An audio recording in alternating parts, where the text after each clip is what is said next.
over 150 years of history. Definitely the race that stops the nation. It's the race that stops the nation. The race that stops the nation. Millions of people watching. It's a national treasure. This is not just a cup, this is the Melbourne Cup. We have to get it right.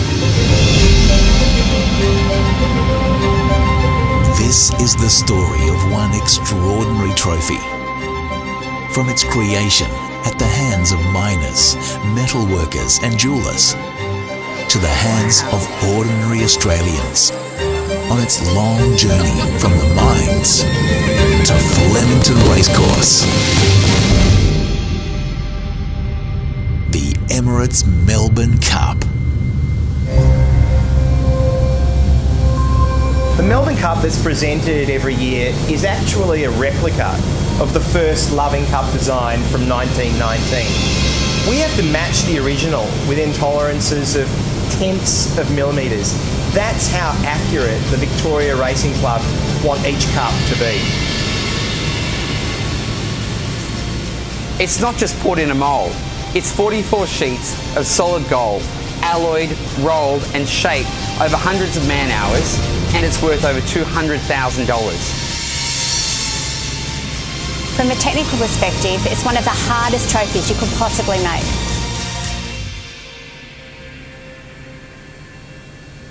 How do you make the Melbourne Cup? Well, the first thing you got to do is dig the gold out of the ground.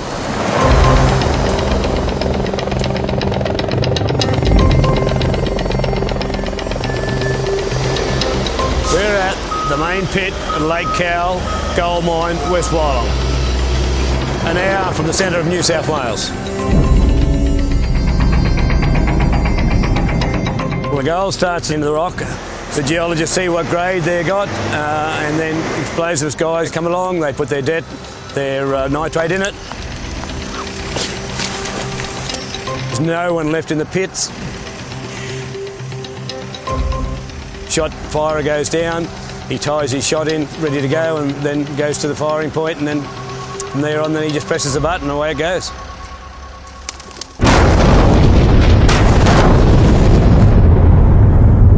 It's just a rumble. That gives you the 18 metre, what we refer to as the batter. Then it's mined out with the diggers, carted up to the crusher by these trucks, crushed through the crusher, then goes into the processing plant where it's crushed again until it gets to 15 microns, which is the same as talcum powder. The gold is leached out of the soil, put into a furnace and smelted down to gold. And then it goes off to ABC Refinery.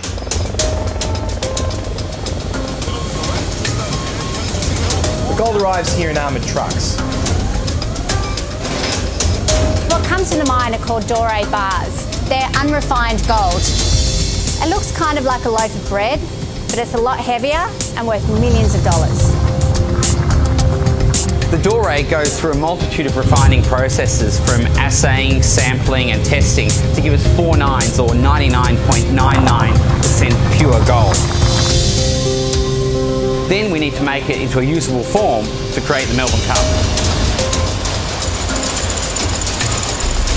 We're basically producing a block of gold about 12 millimetres thick that has to then be rolled to around 1 millimetre thick. To get down to that size, it's probably passed through the rolling mill 20, 25 times. A piece 280 millimetres is required. Now, in order to do that, our rolling mill is only 290 millimetres wide, so to get the piece of metal through the rollers, we've got around about 5 millimetres clearance either side of the metal. You're probably looking at around the $40,000 to $50,000 mark for that sheet of gold, just the main cup piece itself. At the end of the job, the cup has to weigh a certain weight, and we've got a 1% leeway basically either side. So all the thicknesses have to be perfect for when it reaches the trophy maker down the road.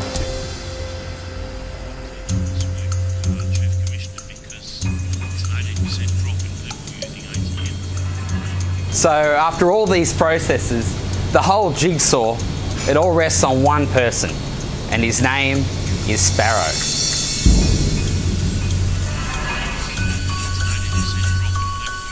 I think I've been spinning for on and off for about 30 years. This is the hardest object I've had to spin. Melbourne Cup, most prestigious trophy in Australia. You don't want to really bugger it up. He's a national treasure. He's a spinner, and unfortunately it's a pretty unique skill these days. But the nice thing about Sparrow is he likes passing it on to young people. Thanks to the Melbourne Cup, we were able to employ young Craig, an apprentice who's learning the skills from Sparrow, so he'll carry on the tradition. Okay, well, this is your chuck. That screws onto a bolster. You drop your blank in there, you bring your centre up to that end with a holder that holds the blank, put the weight on it, and then start spinning.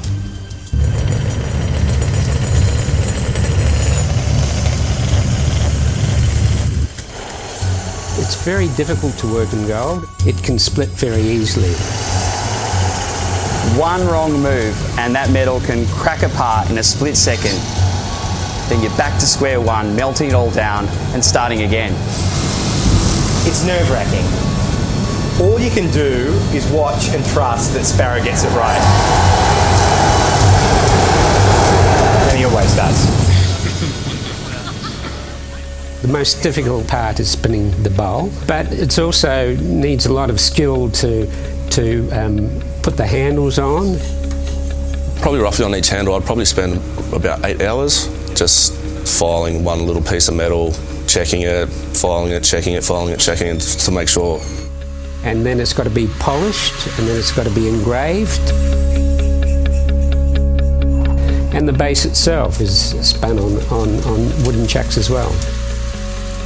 So there's a lot of various components to making the trophy itself. Of course, taking on any project like this is terrifying. It's probably the biggest challenge that we've had, but we're just so proud to be making it.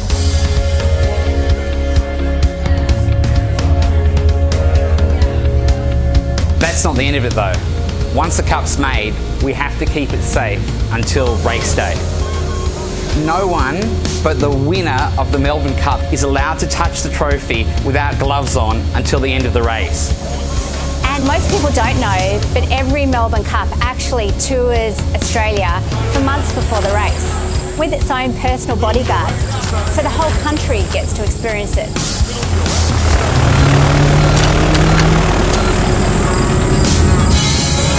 We're here in Croydon, taking the People's Cup to the people in outback Australia. We're going through hard times at the moment with the drought. With the cup coming here, we're holding the function tonight to get the town together and bond the town through these hard times and hopefully forget about the drought. This is amazing. It's a hell of a lot heavier than what I thought it would be. We love the Melbourne Cup. It's bigger than racing itself, you know. It brings people together. It means a lot to a lot of people. My father, always a keen race goer. He'd be so proud to see me here today holding this cup. You know, the Melbourne Cup is a big part of Australia.